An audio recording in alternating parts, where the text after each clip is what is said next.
Exactly. In fact, the security at CIFM was heavier than usual. The bomber had to be sure that I would be killed by the blast. If there had been a baggage screening at the entrance and the lid was opened there, she predicted that her present would never reach me. I see.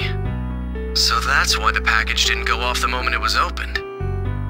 Yes, and she even put a note inside the package. She wanted to ensure that I would be near the bomb when it went off. If it wasn't for Alyssa, I would have been. She's a tough one. This is the kind of mind we're dealing with. The question remains, was the woman who delivered the package the bomber or not? From the evidence we have, she's definitely the most suspicious character at this point. Still, this whole thing about taking such a risk to deliver the bombs herself. And if she was the bomber, wouldn't the revolutionary have noticed before he was killed? That's possible. However, that would only happen if the revolutionary knew her face. Huh? Think about what happened in Eldred's room. The bomber sent her messages via the computer. Perhaps the revolutionary only knew the bomber from the internet. Still, would somebody really deal with someone they've never even seen? Our technology gets better and better, but people can remain as naive as the day they were born. But why did the bomber kill the revolutionary in the first place? Oh, I had something to report. I almost forgot. Can you not suddenly yell like that? Yeah, sorry. It's about the revolutionary. We looked into his financial records.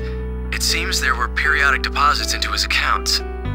These deposits perfectly coincide with another series of events. Really? Let me guess, it was...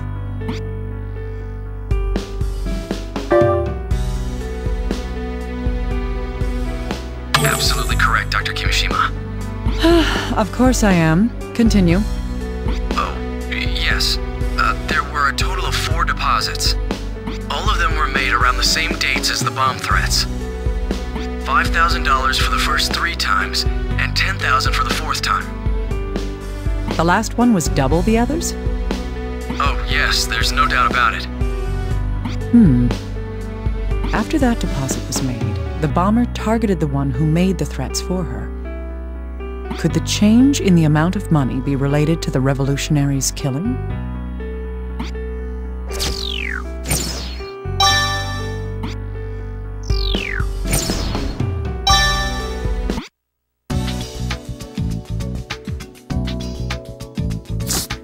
Hey, little guy, I need this footprint analyzed. All right, hang on a moment, please. I see. Did you discover anything? Yes, the footprint is 27 centimeters in length, so we should expect this person to be between 170 to 180 centimeters tall. The woman who delivered the bomb to me was about that tall. I see. Oh, I've also compared the pattern on the print to the FBI's shoe print database. Great. Can you narrow it down to a specific store? Well, there aren't that many stores that carry this brand, but it's still over 100. I can narrow it down, but it's going to take some time and a lot of effort. Well, do the best you can. I'm going to keep investigating. Understood. I'll contact you once I found anything out.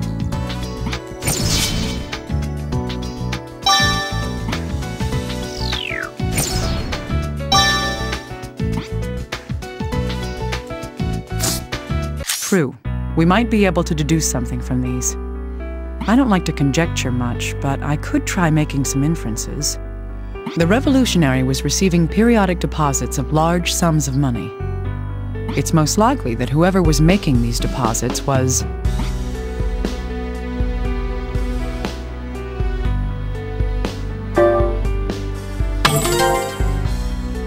Indeed. I believe that it would have been the bomber herself who was using the revolutionary. In exchange, the revolutionary performed a service for the bomber, which was...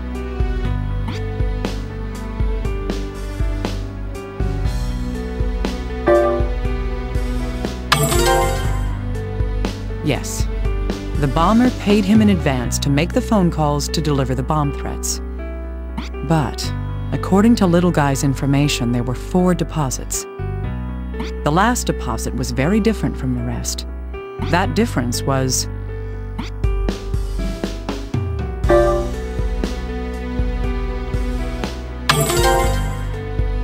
Yes, the amount of money was double the previous deposits. Now, what could explain this sudden increase in the payment amount?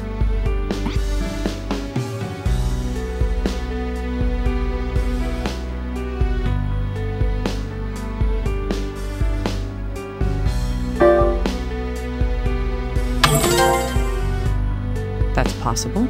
Human avarice knows no bounds. It's possible that the revolutionary thought that he had an upper hand on the bomber. Using that, he may have tried to blackmail the bomber over his part in her plot. The fool. There is a plausible reason why he would demand an increase in his reward.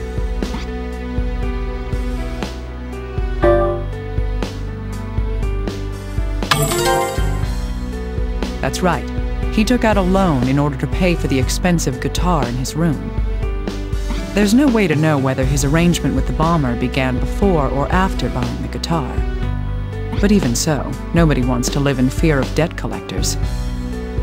Still, any perceived dominance he had over the bomber would have been an error. I doubt the bomber even thought twice about murdering him. She seems like the type who is absolutely merciless to anyone who gets in her way. But the bomber did make one payment for more than the original amount. The reason for that must be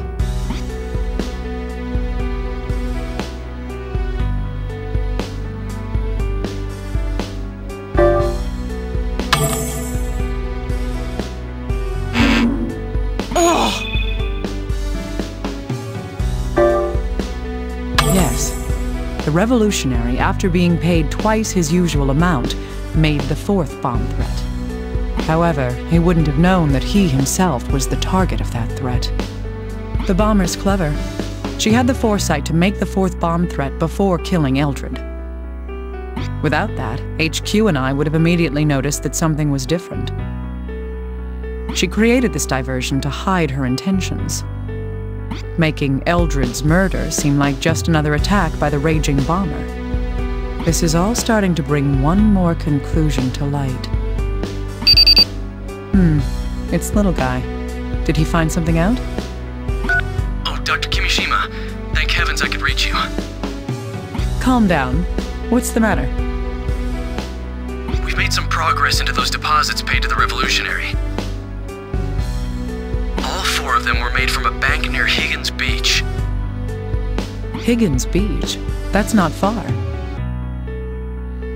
What about the security footage? Was the bomber seen by any of the cameras? It's no use. We've checked them all, but there's no conclusive footage we can identify. I see. It's all right, though. I know for sure that we're closing in on the bomber.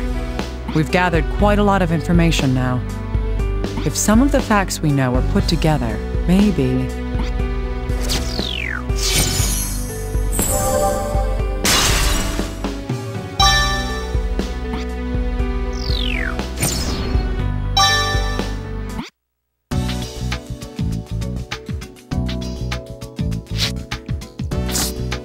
Yes, these facts can tell us something new. One of the footprints found in Eldred's room wasn't his. The type of shoe is sold in over 100 stores. It'll take us time to narrow down where it came from. On the other hand, let's consider the deposits that we believe the bomber made to the revolutionary. The 4 deposits were all made from a single bank near Higgins Beach. One fair assumption we can make based on these facts is that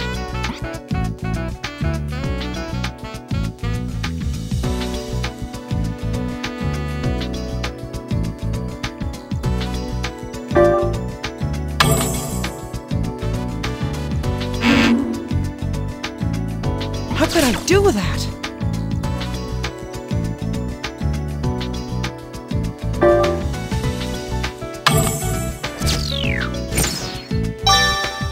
That's right. If we search for stores that sell these particular shoes near Higgins Beach, we'll at least narrow down the number of stores that we have to investigate.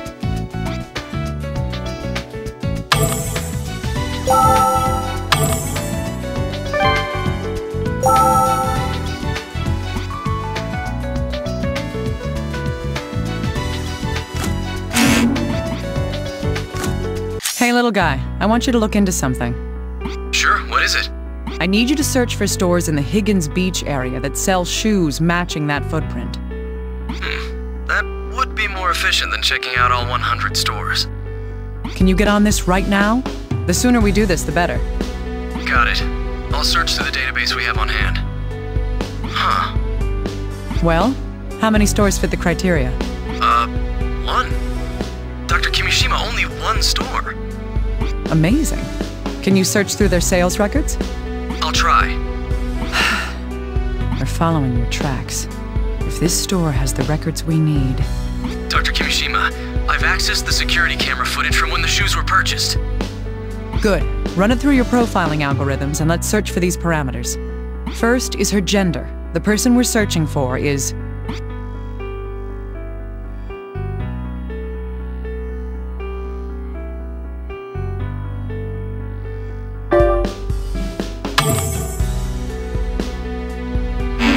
I can't mess around anymore. It's time to get serious. Right. Our most probable suspect at this point is a woman. Okay. Next. Let's see, she would be... I can't make any more rash decisions. I need to think cautiously. Well, we can't say anything for sure about that. Alright, what about her nationality? Her nationality. I can't make any more rash decisions. I need to think cautiously. We can't say anything about that either. Alright, how about her height? We predicted her height at... I can't make any more rash decisions. I need to think cautiously. Right. We suspect that she's between 170 and 180 centimeters tall. Ah, I remember now. Were there any other distinguishing features about the person we're searching for? The characteristic that would stand out the most is... I can't make any more rash decisions. I need to think cautiously. Ah, that's right. She supposedly has red hair. Okay then, I'll start searching for people under these conditions. But we don't have any substantial proof that the delivery person is the bomber. That's right. We're going to have to work based off of assumptions right now. If we're wrong, we'll learn why we're wrong. We just have to keep going, little by little. True enough. Huh? What's the matter? We have a hit, Dr. Kimishima. Someone meets the search criteria? Tell me. Right. Just a moment. Her name's, Sandra Lieberman. She's 30 years old. She lives in Higgins Beach and bought the shoes with a credit card. Bingo. Send me her address immediately. I'm going to go and check myself. I'll know if it's her if I can see her face. Right. Dr. Kimishima, please be careful, all right? There's no telling that the bomber's not going to be... He's such a worrier. Still, I have to go there for myself.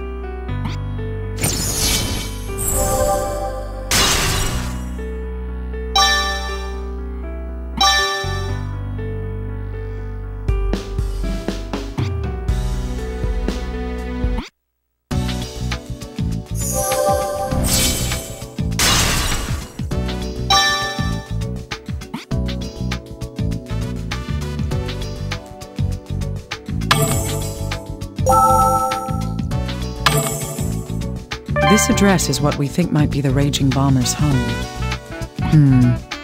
I should make sure I'm ready for anything, just in case.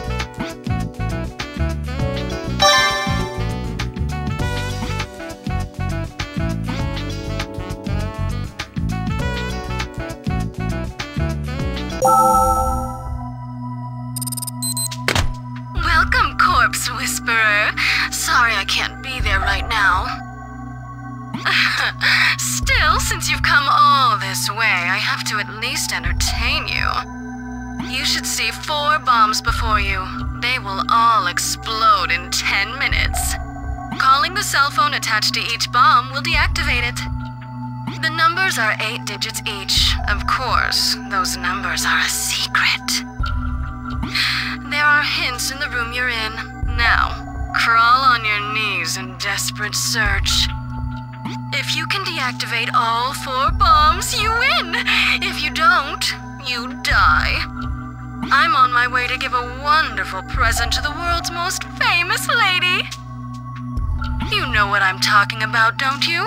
I sent you the same present. Now, let's begin the game.